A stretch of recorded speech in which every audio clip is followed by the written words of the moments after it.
ワンピースは実在する。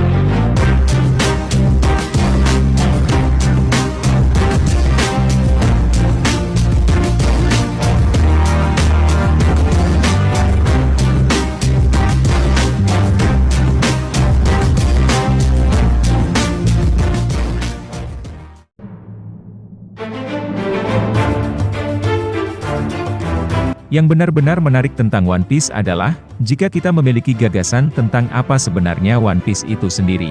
Kita mungkin akan terkejut betapa banyak unsur politik yang tersembunyi di dalam lapisan cerita manga shounen ini. Kita tidak hanya menemukan sistem dan struktur politik yang berbeda di setiap arc baru yang dikunjungi oleh Luffy dan kru, tetapi seiring berjalannya cerita, kita belajar lebih banyak tentang cara kerja organisasi politik yang menguasai seluruh dunia. Kalau dipikir-pikir sebenarnya cukup unik karena biasanya, manga shounen kebanyakan menceritakan tentang bagaimana menghentikan kekuatan jahat yang akan mendominasi dunia, sedangkan di One Piece cukup jauh berbeda, dan sudah terjadi berabad-abad yang lalu. Di dunia One Piece sebenarnya adalah distopia sejati. Maksud distopia di sini merupakan suatu komunitas atau masyarakat yang tidak didambakan atau terkesan menakutkan, di mana sekelompok kecil orang berdarah bangsawan dan kejam, yang hidup di atas red line, memegang sebagian besar kekayaan, memperbudak dan membunuh orang sesuka hati, dan mencuci otak orang-orang dengan propaganda dan kebohongan. Sementara rakyat jelata, hidup dalam kemiskinan dan keputusasaan, dan juga ketakutan terhadap bajak laut, yang telah terbentuk dari kondisi putus asa ini. Yang sangat saya sukai dari Eiichiro Oda, adalah bagaimana dia berhasil menyembunyikan fondasi politik yang gelap dan suram, dengan kompleks. Dari segi ceritanya, ditaburi dengan petualangan yang bernuansa positif dan menyenangkan, seperti yang sedang dilakukan Luffy dan rekan-rekannya. Bahkan bagi orang yang tidak terlalu menyukai politik, kita akan tahu persis apa yang terjadi di dalam alur cerita, tanpa kita sadari.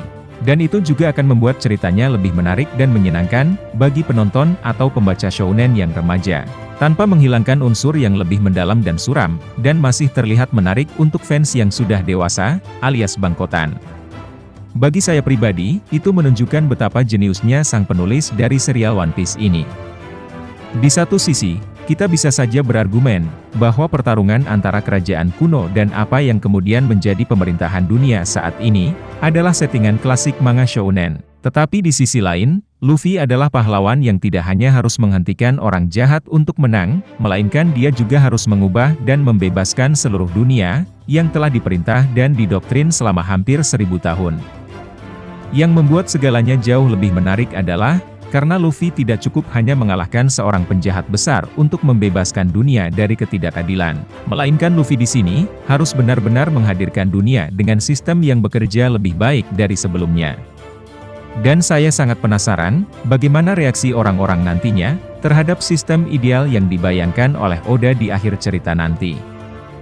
Tidak peduli apa itu nanti, mungkin akan menjadi hal yang sangat kontroversial di kalangan para fans, dan semua penggemar terus bertanya-tanya, apakah sistem politik di akhir cerita One Piece nanti akan menjadi permainan tahta? Akankah dunia One Piece memiliki raja? Anarki? Demokrasi? Dan ini akan berdampak besar pada semua pencapaian Luffy saat ini. Gimana guys? Sekian dulu pembahasan kita kali ini. Klik like jika suka dengan video ini, klik dislike jika tidak suka, dan jangan lupa di subscribe, karena akan ada updatean video yang menarik dan kontroversial tiap minggunya. Sekian terima kasih.